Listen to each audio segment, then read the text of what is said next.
Hello, Lolas. I'm here with baby Puckaroo, and I just thought I would come on and talk to you guys a little bit. Whew, I am tired. It is the beginning of the week, and I'm already tired just thinking about my day. I have a lot of personal business to take care of, as well as shipping out some babies. Baby Lamar will be traveling home to his new mommy, as well as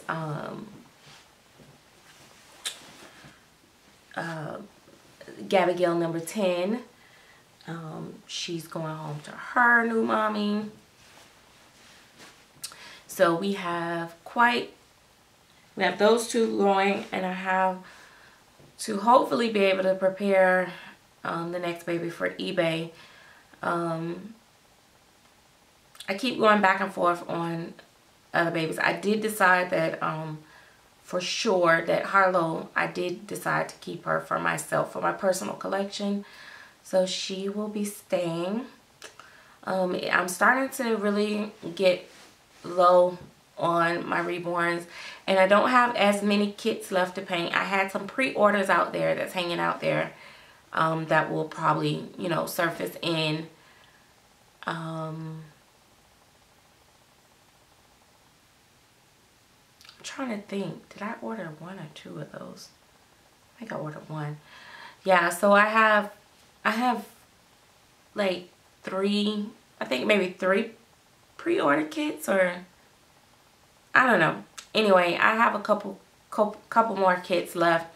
If I start back to work before I finish those, it may take me a while, and I'll just paint in between, you know, work with those, and then I'll be pretty much done, and I'll pretty much just paint, start back just only painting for myself for a little bit. But it has been a real journey and a real experience to experience the other side of the doll hobby, as far as selling versus being a buyer. It makes you have a lot more understanding of why some of the artists do the things that they do, as well as why and what it feels like to be on their side of the fence. It makes you appreciate the art more when you spend so many hours and hours and hours on a baby, even when you spend so much time in a baby and then it doesn't come out as perfection as you want it to be, or, you know, it changed and, you know, it's going great, and then you do one thing and it changed, and then I don't know. So it's very relaxing to paint. It's very expensive too.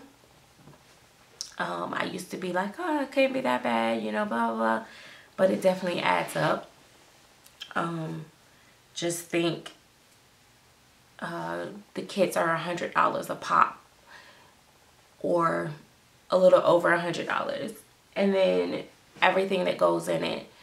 And you sit there, and like, I'm constantly on Bountiful Baby site making orders. My orders are never under $100 from Bountiful Baby. Sometimes $200, $300 just on supplies. I don't know, and part of it is because I weight my babies heavy, and so I usually go through a lot of glass beads and stuff like that. But nevertheless, I've really enjoyed it. I'm not saying that I'm going to stop,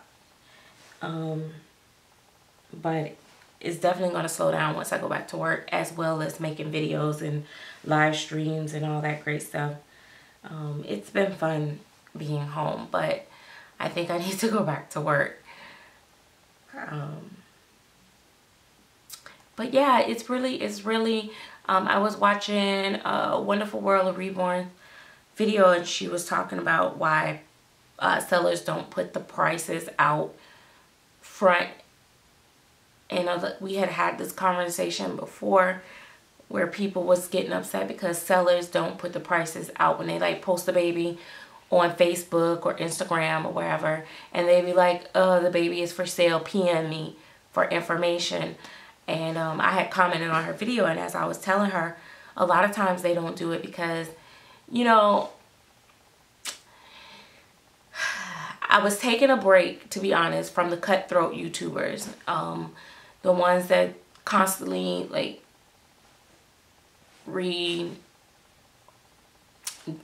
doing over my content or stuff like that, and you know, all that type of stuff, and getting away from the who's copying who and all that. So I've really got really like deep into the painting because it gave me an out from not worrying about what was going on YouTube.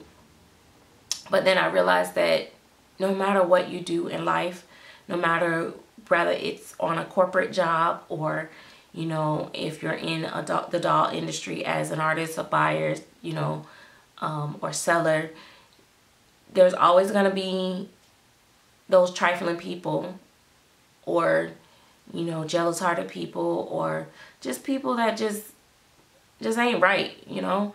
So I've seen with the prices, I heard from a couple people that are artists that they said that they had stopped posting prices because there was other artists that was in their same, like, on their same kind of similar level or paint similar to them, that every time they would post the baby for a certain amount, either they would like make negative comments about either, oh, that's too much, or that's, you know, or gosh, she's selling it cheap, must be something wrong, or they would inbox the person that inquires in the comment and say, oh, I have this doll such and such for such and such price, and like undercut their price.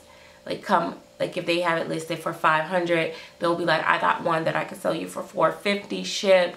You know, it's a better doll, blah, blah, blah, blah, blah. And I said, do people really do that? And then I got screenshots of people actually doing it. I was like, wow. So it's, you know, so I guess some of them do it for that reason. The other thing is, and this is my thing, a lot of collectors don't want the price publicized, and I didn't like it. I've never really liked it, to be honest, but I do like other people like being able to see what the price is, so I know if I can afford it, so I don't bother the artist. But I don't feel like I'm bothering the artist when I ask them the price. And for those that want to holler that you're a time waster just because you ask the price, then I don't want to deal with them, because that's nothing wrong with the price. Now, I do find it a little bit irritating when someone asks you the price, you tell them what the price is, and let's say, you know, they ask you the price and you're like, oh, it's, you know, $800, and they're like, okay, do it have blah blah blah blah blah, can you show me pictures of blah blah blah blah blah, etc., etc., and they go through all this stuff, and then they turn around and they be like, yeah, that's out of my price range. And it's now, then at that point I kind of feel like you just wasted time, because you knew what the price range before you start asking all these extra questions. And you know, that's the thing, like, you know, I don't like when artists talk about specific transactions and specific customers, but I'm just generalizing this so you guys kind of get an idea of why some of the artists may be a little irritable when you contact them and stuff. When you got tons and tons of people doing this to them all day, then you, let alone you got artists sending their friends to ask you prices so they can, you know, change their prices on their dolls, or it's just, it can be annoying on both sides. So that's probably where a lot of the irritation come from. But and you sense a little bit of pushback or attitude or something like that. But I feel like as a professional, you do have to kind of suppress those personal feelings and, you know, you carrying baggage like a bad relationship. But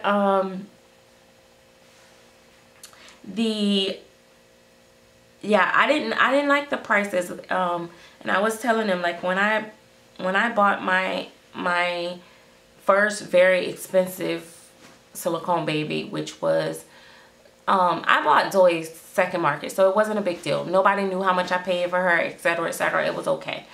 But when I bought Kingston, oh my gosh, there was like, mainly that sticks out in my head was like 2 YouTubers specifically. But there was other people making comments, of course, in the videos and stuff like that. And they were like, it was so obvious.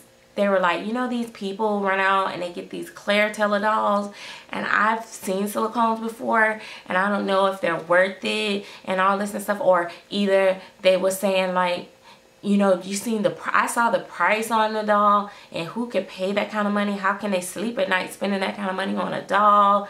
And just like all this stuff about price. One in particular made a whole video about, you know, I don't know, even if I had the money that I would spend that kind of money on a doll, because that's a lot for just a doll, and this, that, and the other, and the third, and they just talking about it and talking about it. And I'm like, girl, what? And then like a month later, I don't know, they hit the lotto or came up in the world, and next thing you know, they're buying those same Claire Teller dolls that they were just making a video about, talking about how they don't think if they had the money they would spend that kind of money on them. Girl, what? So I was like irritable. Like, I wanted the artist to take the price down. I was so happy that that Claire Teller don't leave the price up anymore like she was at one point, because that was annoying. And you know, everybody's like all up in your business on how much you pay for your doll. So I was like, you know, once the doll, I understand putting the price up in the beginning, but once the doll's sold, like, the price don't need to be up there. And then some people was like, oh yeah, the price do need to be up there, because that's how people end up selling the dolls for more than what they paid. And if the price is still there, people can know what the original price is. You know what? Do your homework. Get over it, because guess what? Some people know. I've bought dolls knowingly what the price was initially and still paid over the price because it was something I really want. So yeah, no, that's not gonna work. So that's the whole thing with the price thing. Sorry, I got on a rampage about that. But that was a good question though, and I do see both sides of it, because I can see why you would want to just know, so you can just scroll past it and not even bother, you know, messaging the artist. And but yeah, it's like I said, it's been an experience. It's really given me some insight on the other side. But I'm ready to slow down. To be honest and keep it 100 with you guys, the only reason I had started, like, I was painting a lot of them because I saw the kits, I wanted the kits, I wanted to paint them. I can't keep all the kits, and I was like, yeah, you know, I can make a few dollars off of the kit, I can, you know, make or whatever, because I'm not working, so the income was gonna be helpful and stuff like that. But